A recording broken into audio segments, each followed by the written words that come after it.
Hello everybody, Cal Banyan here, Cal Banyan's Hypnosis, etc., where, we have fun teaching you about hypnosis. If you're watching this show anywhere except calbanyan.com, go there right now because we got some really cool links and extra information right down there below the video. How's it going, Meredith? It's going so good, Cal. I'm happy to be here, happy to be preparing for my trip to Kauai. Wow, you're still preparing? I'm still, actually, right now I'm probably back. Yeah. So, okay, now you've let that cat out of the bag. For those people who don't know, we record usually like 4 of these videos all at one time and then prepare them and release them over a period of 4 weeks. And so, like, we're getting ready to go to the NGH convention, but by the time everyone gets to see this, we will be back from the NGH convention, no doubtedly having had a wonderful time. All right, so let me tell you guys a little bit about Meredith. Meredith is fun. She's smart. She's got a master's degree in psychology. She was a psychotherapist before she got converted to hypnotherapy. She's a gal who loves her dog. She's smart. She's a kind of an ex-athlete. I'm trying to get her back on the bicycle, do some riding with me, but I think she's afraid of the old man. Kick her butt, that's what she's afraid of. How's it going? Is that the truth, Meredith? Come on. That's pretty darn true there, yeah. So, you should be going on that 100-mile ride with me. Yeah, I tell you, you keep inspiring me, Cal. I don't know, maybe I'll just join you. That would be great. That'd be great.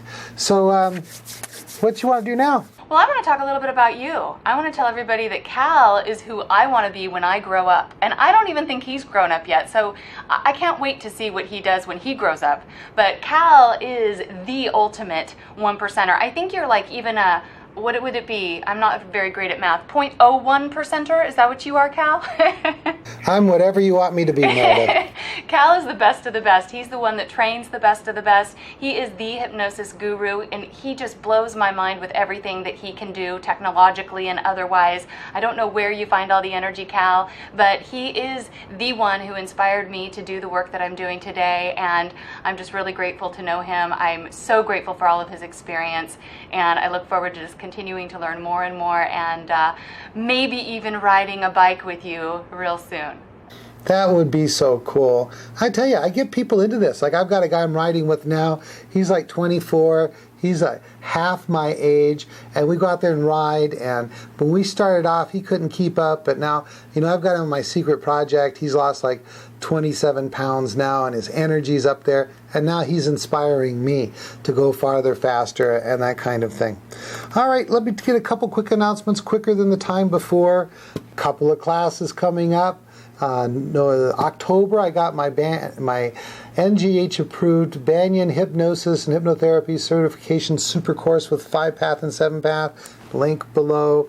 And the Week of Power coming up in November, and that's for all you folks out there who are already certified with some reputable hypnosis organization like the NGH, and you want to move up to the next level, get 5-Path and 7-Path, and work on becoming a 1%er. What's the 1%er? It's the best of the best, the top 1%. Also, our hypnospace.com membership keeps growing. I think by now it ought to be around 350 members. It just keeps growing, steady. The more members, the more valuable it is for all of the members. It's a community of people who are interested in hypnosis. You can blog, you can put videos up there, you can put pictures up there, you can create groups, you can join groups, or whatever you're interested in. All right, I'm crossing all that stuff off because that's already gone by. Last week we did the 10 keys to forgiveness, and we had kind of a teaser for you for what we're going to do next. Wait, Cal, we did not do the 10 keys to forgiveness. Oh, that's back when I was working with that other person. Flashback. Yeah. 10 keys to doing successful find an object stuff with hypnosis. Yes. See, that's a whole week ago. How am I expected to remember that? I have to check my blog. Even though in actual recording time it was only like about 15 minutes ago, and already it's fallen out of my head. With all that you do, Cal, it's like light years behind you. Let me tell you what I'm doing right now. I've got two monitors. One's right here. You can't see it. And there's another one right here. Huge. I got wall-to-wall monitors here. And I've got Facebook on one monitor. And with that, I've got a thing called ping.fm where I post to a gazillion different social networks, micro-blogging. I'm going to run through part of the list. I post on Twitter, Facebook, Plurk, MySpace, LinkedIn, Tumblr, Identica, Bright Kite, FriendFeed, Jaiku, Blogger, Plaxo Pulse, LiveJournal, Bebo, High Five, Mashable, Jenga, Friendster, Yahoo, and that's all I've got on the page that I can read. So I post to all them. And then I've also got over on this other monitor, I have got TweetDeck, where it's constantly showing me who's tweeting, who's doing direct messages, where I've been mentioned on different. It's just technology so much fun. Do you do that kind of stuff? Are you a social networker? Only on our Hypnospace. That's where I socially network. I haven't gone to the other places yet. I social network on a cigar aficionado website and also on a couple of biker websites where we talk about Harleys and doing biker stuff. Reliving the old days. Hell yeah. Back in the old days when we had to kickstart our motorcycles to get them going. Yeah, my motorcycle has a kicker on it. All right, that should be the kicker. Why don't you go ahead and bring us into the topic of the show?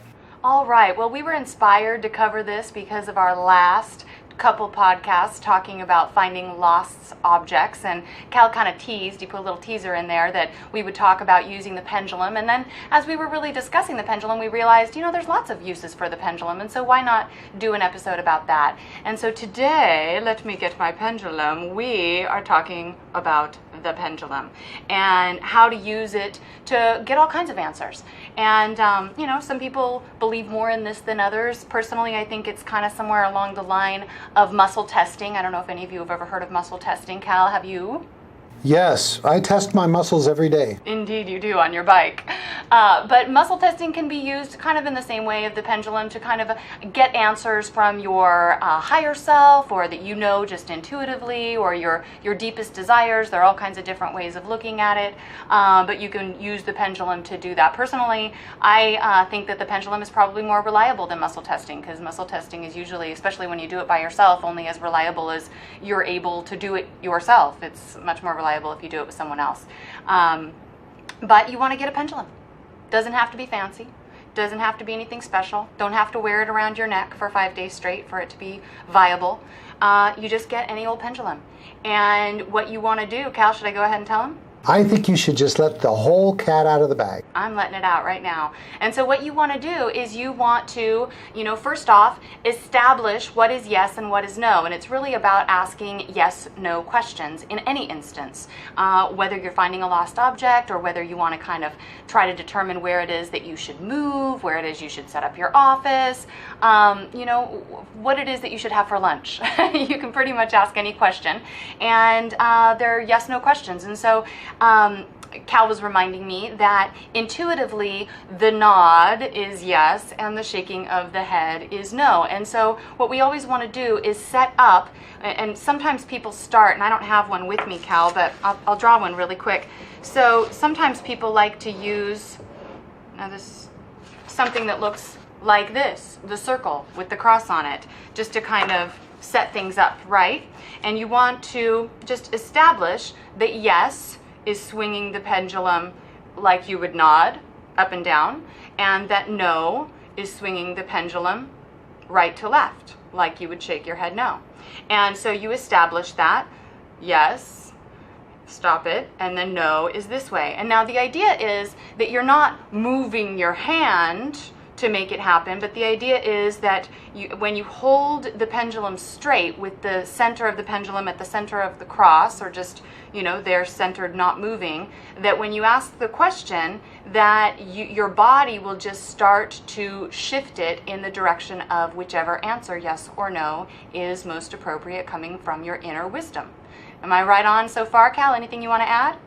Yeah, just to kind of capitalize and underline a few things, and that is the pendulum Now, we're not talking about using the pendulum to hypnotize someone. We might do that in another episode.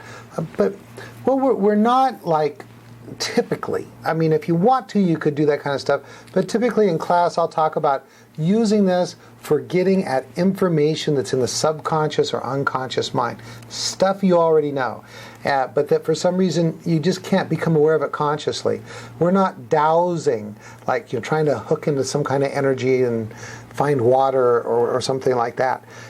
This is what the pendulum does is it magnifies motion. So if you could think of a little girl that's on a swing, the chain might be 30 feet long and her little feet are just like 2 feet long.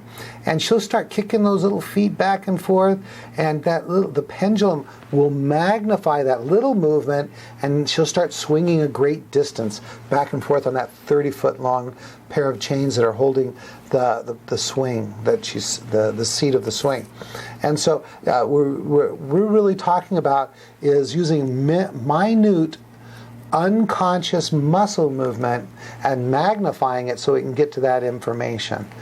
Okay, go ahead. Sounds good. So as far as finding where something is, it's a matter of just kind of pecking and hunting. And so it would be a matter of, once you've established yes and no, holding the pendulum perfectly straight, not trying to make any kind of movement, and then asking, is the object, so say it's a ring you're looking for, is the ring in the bedroom?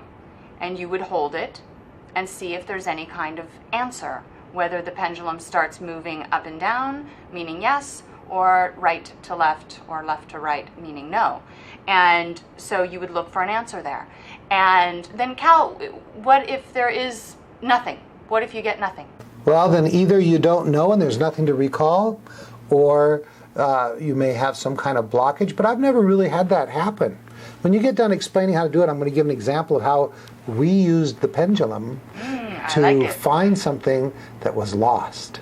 Great. And so you're just going to keep narrowing it down. And so you're going to ask, is the ring in the bedroom? And if you get a yes, then you would start narrowing it down. Is the ring in my dresser?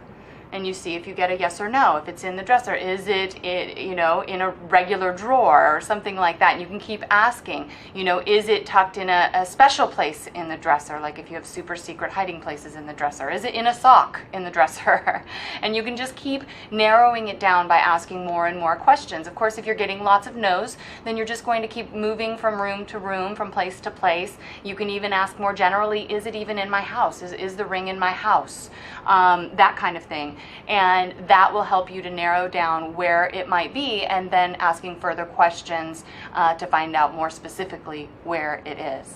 Did you want to go ahead and tell your story or add to that, Cal? Yeah, let me just tell a quick little story. So one time, more like you guys probably know, I've done a lot of training abroad, and one of the places that we've done a lot of training with hundreds of graduates in Singapore. And we go there because Maureen, my wife, who's also the general manager here, is from Singapore. So it was really easy for us to go over there and start training because we had friends and family over there. And one time when we got back, she was trying to find an item of jewelry that she knew she took with her, and she was kind of concerned about, gosh, did she bring it back? And so we just could take out the pendulum and without hypnosis, just train the pendulum that back and forth is yes, and like nodding the head, and then going sideways, like going no, is no. So teach that to Maureen, and then we just simply said, did you leave it in Singapore? And the pendulum started going no. See, Maureen didn't know that consciously. See, we don't really have memory problems. What we have is retrieval of memory problems. So we got no. We said, well, where is it in the house? And we got yes. So we start from the most general and then move to the specific. Is it on the main floor? And she got yes, because it's a multi-leveled house. And we go, is it in the master bedroom? And she got no. And we just kept going through that process, and we finally found out that it was in our daughter's bedroom, and we narrowed it down to then the closet, and then narrowed it down that it was in some clothing, and then we narrowed it down to what kind of clothing, and it was pants or trousers, and then that was as far as we could really go with this, and then she just went through all the pants in the in the closet, and in the pocket of a pair of jeans was the item of jewelry, and she was very happy. So you can use it. It's a very, very good tool in that way. Meredith, you want to talk about any other uses of the pendulum? I love that story, Cal. Thank you. It cracks me up. So yeah, you can use the pendulum for lots of things. You can find out the sex of a baby, right? You can, sometimes people have that kind of idea, whether it's going to be a boy or a girl, that kind of thing. You can use it, I love the idea of using it to kind of determine your innermost wishes and desires as far as maybe where you would move, or if you have, for instance, an option between cycling with Cal and maybe getting into doing some sort of extreme yoga. Which should I do? Extreme yoga or cycling with Cal? That kind of thing. What else, Cal? What other uses can you think of? Well, let me talk a little bit about the gender of the baby. You usually don't use yes or no for that. What you do is the way I've seen that work in the past is you'd like maybe say that if it goes clockwise, that's male, and if it goes counterclockwise, that'd be female. And the way you have to do that is first you have to program it in, and just first you go like this. You go boy, boy, boy, boy, and spin in that direction and think boy, and then hold it still and just think boy, boy. And when it will start to spin on its own, then you've created that the kind of the conditioning or the communication response. And then of course counterclockwise for the female. And then you could just then have the mom say, what's the gender of my child? What's the gender of my child? Or the gender of my child is. And then it will start to move in one of those directions. And the theory behind that is that the woman's unconscious mind, which is what regulates the body, knows the gender of the child. Okay, and as far as other uses, exactly like you said, internal conflict. Sometimes on one hand we want one thing, but on the other hand we want another, and we're really having a hard time deciding what we really, really want. People are saying you should do this, and you're thinking you should do this. Well, you can use the pendulum to find out what you really, really down deep inside want.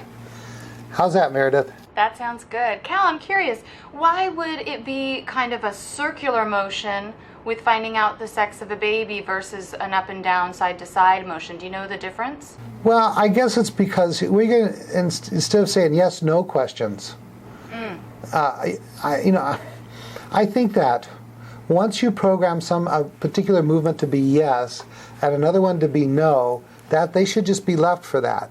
And you should find another movement for like the gender of the baby. So just so you don't scramble what other kind of training you've developed with the pendulum.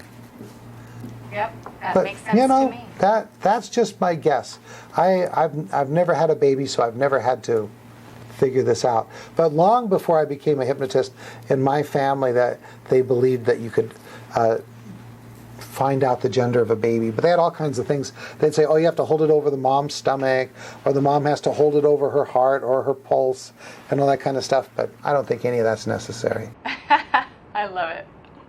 Yeah, well, I think that there's nothing worse than having inner conflict, Cal. I think there's I call it being on the fence. There's nothing worse than being on the fence. It's so important to pick one and line up with it when it comes to decisions. And so if the pendulum helps you to do that, more power to you. I highly recommend it. I'm using the pendulum right now.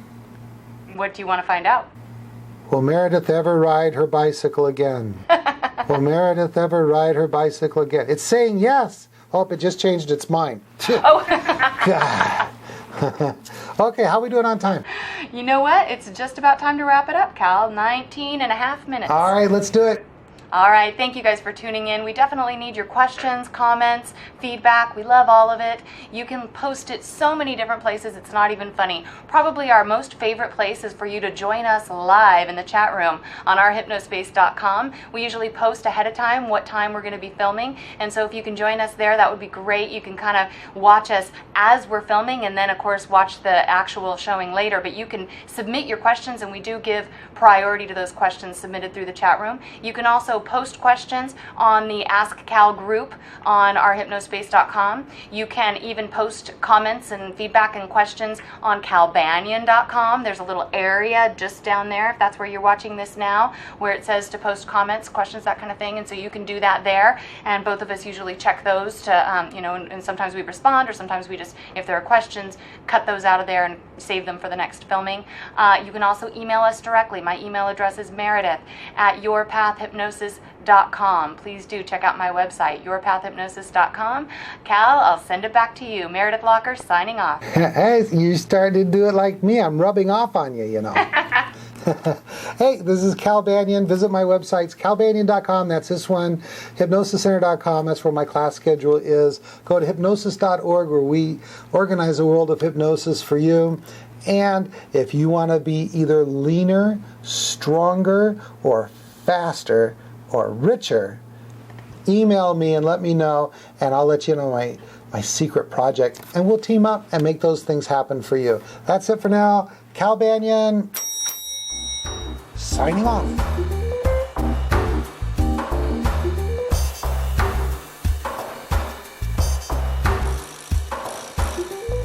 This recording is the property of Cal Banyan and Cal Banyan's Banyan Publishing Incorporated. All rights reserved, for private use only, may not be duplicated without written permission.